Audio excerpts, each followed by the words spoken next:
Hello everyone, I'm Maggie Chapman and I'm the Scottish Green MSP for the North East of Scotland. I'm delighted to have been asked to contribute tonight, and I'd like to thank AIM for making this possible and for all the work they do to build support for independence across communities in Aberdeen and beyond. I want to speak a little bit about why I am passionate about independence and why I think it is more necessary now than ever before. For me, independence is not an end in itself. It is the means by which we can create a Scotland free from nuclear weapons, open to the world and welcoming to all, and with an economy that has care at its heart and puts people and planet before profit. That is why it's so important that the independence campaign is a social movement. Movement politics is how we will win the next independence referendum and win the kind of independence we want. It is also this movement politics that will allow us to create a new Scotland, one that celebrates diversity, includes the often ignored, and has an engaged and empowering democracy. In many ways, independence is our chance to create what we do not have now. Our current politics in the UK is built on inequality, on exclusion, on privilege. We only need to look at how Westminster functions, indeed how Westminster willfully ignores Scotland's voices to understand that.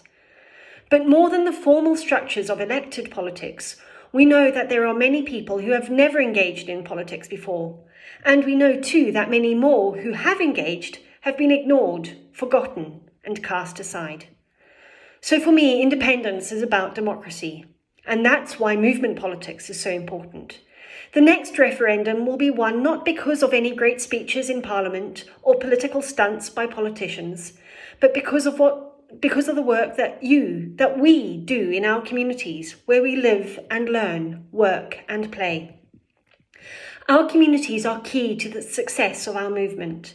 The face-to-face conversations between those who trust each other, where folk can listen as well as speak.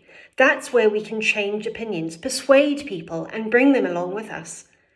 And we need to ensure that in our communities we include those who are not normally part of such conversations, because independence should be for everyone. And why do I say independence is more vital now than ever before? If we look at what the UK government is up to, I think we see some very clear reasons why Scotland needs to carve out its own future.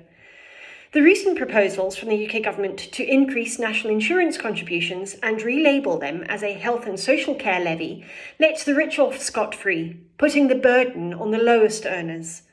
What on earth are they up to? They are breaking a manifesto promise not to raise national insurance when they could raise income tax instead.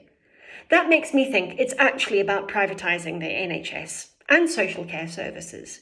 It means they can say in a year or two that people with private healthcare shouldn't have to pay the levy. Why should they pay twice? This will cut the money available for our NHS and social care services, destroying what should be a universal benefit and leaving those who can't afford to go private with a very poor option. Similarly, the proposals by the UK Chancellor to cut government spending by at least 5% across all departments is terrifying. The consequences for us are bleak indeed. We also know that the UK has no interest in listening to Scotland. If it did, we wouldn't be in the mess we are now due to Brexit. And I don't want our future to be determined by a man who, in the midst of a global health pandemic, thought it was okay to, and I quote, let the bodies pile high. The British state is broken. It cannot deliver the kind of future we need to see. I want Scotland to take the steps necessary to transform our economy, to invest in the green industrial revolution that will not only help us tackle the climate and nature emergencies, but also create stable, well-paid and secure jobs, and build warm, affordable homes that so many of our people so desperately need. I want Scotland to reject the racist Home Office's hostile environment and open its arms to the world, to welcome people who want to come and live and work here, and to support those fleeing persecution, war and famine who seek refuge and sanctuary here. I want Scotland to have the powers to protect workers' rights, to create a social security system that leaves no one behind, and to enshrine social and environmental justice in all we do.